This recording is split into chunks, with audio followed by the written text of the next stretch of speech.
തീരാത്ത ദുഃഖമായി മാറി ചേറ്റുവയിലെ യുവ ഫുട്ബോൾ താരം സിനാൻ ജലീലിന്റെ അകാല വിയോഗം. മലപ്പുറത്തിന്റെ ഫുട്ബോൾ ആവേശത്തിന്റെ ഭാഗമായി ഉയർന്നു വരികയായിരുന്ന 18 വയസ്സുകാരനായ ഈ പ്രതിഭയുടെ മരണവാർത്ത കായിക ലോകത്തെയും നാട്ടുകാരെയും ഒരുപോലെ വേദനിപ്പിച്ചു. ഭാവി വാഗ്ദാനമായി വളർന്നു വന്ന സ്വപ്നങ്ങൾ മാത്രം കൂട്ടുണ്ടായിരുന്ന ആ മിടുക്കൻ അകാലത്തിൽ നമ്മളെ വിട്ടുപിരിഞ്ഞു എന്നത് കേൾക്കുന്നവർക്കെല്ലാം ഇനിയും വിശ്വസിക്കാൻ കഴിയുന്നില്ല. മുത്തൂറ്റ് FC ജേഴ്സിയിൽ മൈതാനത്ത് മികവ് തെളിയിച്ച സിനാൻ മലപ്പുറത്തിന് വേണ്ടി സംസ്ഥാനതല മത്സരങ്ങളിൽ നിരവധി തവണ ശ്രദ്ധേയ പ്രകടനം കാഴ്ചവെച്ചിരുന്നു. രാജ്യത്തെ പ്രമുഖ സ്കൂൾ ടൂർണമെന്റായ BC റോയ് ട്രോഫിയിലും സിനാന്റെ സാന്നിധ്യം ശ്രദ്ധേയമായിരുന്നു.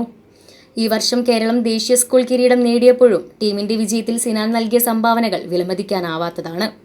ഫുട്ബോളിനോടുള്ള അതിയായ ആവേശവും കഠിനാധ്വാനവും കൊണ്ട് ഭാവിയിൽ വലിയ നേട്ടങ്ങൾ സ്വന്തമാക്കുമെന്ന് പ്രതീക്ഷിക്കപ്പെട്ടിരുന്ന സിനാന്റെ അകാല വിയോഗം കായിക രംഗത്തിന് വലിയ നഷ്ടമായി മാറിയിരിക്കുകയാണ്.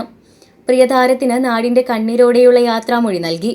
ചേറ്റുവ ജുമാ മസ്ജിദിൽ നടന്ന ഖബറടക്കത്തിൽ ബന്ധുക്കളും നാട്ടുകാരും കായിക രംഗത്തെ സഹപ്രവർത്തകരും പങ്കെടുത്തു.